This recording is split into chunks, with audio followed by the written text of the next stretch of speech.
نحمده ونصلي على رسوله الكريم أما بعد فأعوذ بالله من الشيطان الرجيم بسم الله الرحمن الرحيم واعتصموا بحبل الله جميعا صدق الله العظيم সমস্ত প্রশংসা সমস্ত গুণগান সমস্ত গুণকীর্তন সেই মহান আল্লাহ তাবারক ওয়া তাআলার দরবারে যিনি আজ থেকে প্রায় ৭৯ বছর পূর্বে আজ এই ১৫ই আগস্ট স্বাধীনতা আমাদেরকে ভারতবর্ষ দান করেছিলেন।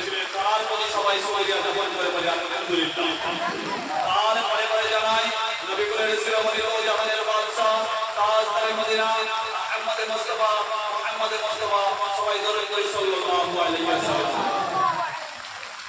আজ যে স্বাধীনতা দিবস 15ই আগস্ট 1947 সালে এই দিনে স্বাধীন হয়েছিল ভারতবর্ষ। সেই স্বাধীন কেমন ভাবে হয়েছিল আমাদের জানার দরকার। আজ যে স্বাধীনতা দেখতে পাচ্ছি ভারত স্বাধীন হয়ে আছে, এই স্বাধীনতার অবদান সব থেকে সবার পূর্বে সবার আগে একমাত্র সেই আলেম ওলামাদের দ্বারাই হয়েছিল। কিন্তু আজ ইতিহাসের পাতায় সেই সমস্ত আলেমদের নাম আমরা দেখতে পাই না, তাদের নাম শুনতে পাই না, চারিদিকে কোনো জায়গায় সেই সমস্ত আলেমদের নাম খুঁজে পাওয়া যায় না। আমি বলতে চাই যে স্বাধীন ভারত কেমন ভাবে হয়েছিল, পরাধীন কেমন ভাবে হয়েছিল।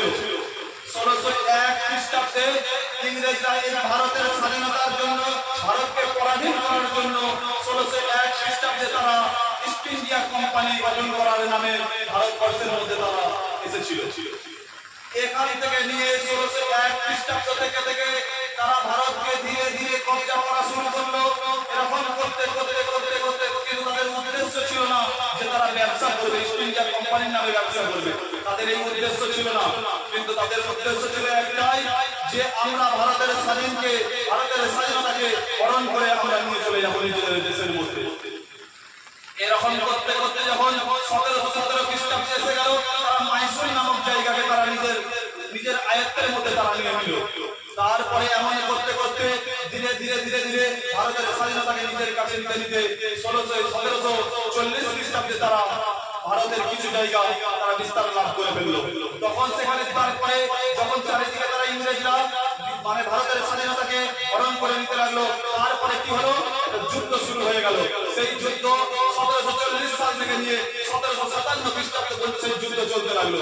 সেই যুদ্ধে ইংরেজরা জিতে গেল এবং ভারতরা পরাধীন হয়ে গেল। এই পরাধীন হয়ে যাওয়ার পরে এখান থেকে নিয়ে ইংরেজরা আমাদের উপরে অত্যাচার শুরু করে দিল। এই অত্যাচারের পরে যখন দেখলো যে সারা ভারতকে তারা নিজের আয়ত্তের মধ্যে নিয়ে নিয়েছে, তারপরে কি করলো, যখন দেখলো যে এরকম অবস্থা পরিণত হয়ে গেছে যে ভারত আমাদের কবজার মধ্যে, ভারতের মাল ধন দৌলত লুট করতে করতে করতে করতে তাদের নিজেদের দেশে তারা নিয়ে যেতে চলে যেতে লাগলো। এরকম করার পরে যখন দেখলো যে না, মুসলমানরা বুঝতে পারলো, আলেম ওলামারা বুঝতে পারলো যে এরকম করতে করতে আমাদের তো স্বাধীনতা হরণ করে নিয়েছে, আমাদের গোলাম বানিয়ে দিয়েছে, তাদের আয়ত্তে আমাদের কাজ করতে হবে, তাদের অধীনে আমাদেরকে কাজ করতে হবে, তাদের কথা মেনে চলতে হবে, তারা এমনকি মিল চাষ করতে আমাদেরকে বাধ্য করে দিল।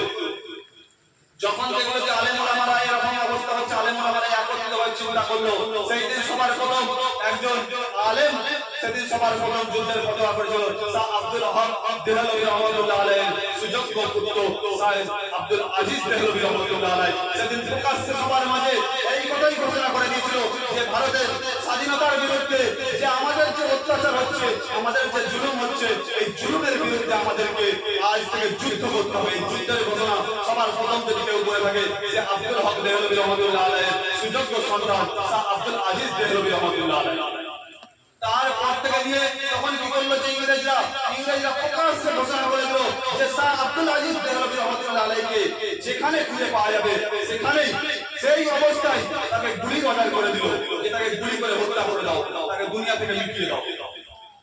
যখন এরকম হয়ে গেল, কিন্তু শাহ আব্দুল আজিজ দেহলভী রহমাতুল্লাহ আলাইহির পুত্র শাহ আব্দুল আজিজ দেহলভী রহমাতুল্লাহ আলাইহি কিন্তু ভয় করেন সেদিনকে। তারপরে একত্রিতভাবে সমস্ত আলেম ওলামারা চারিদিক থেকে ইংরেজদের বিরুদ্ধে যুদ্ধ শুরু করে দিল।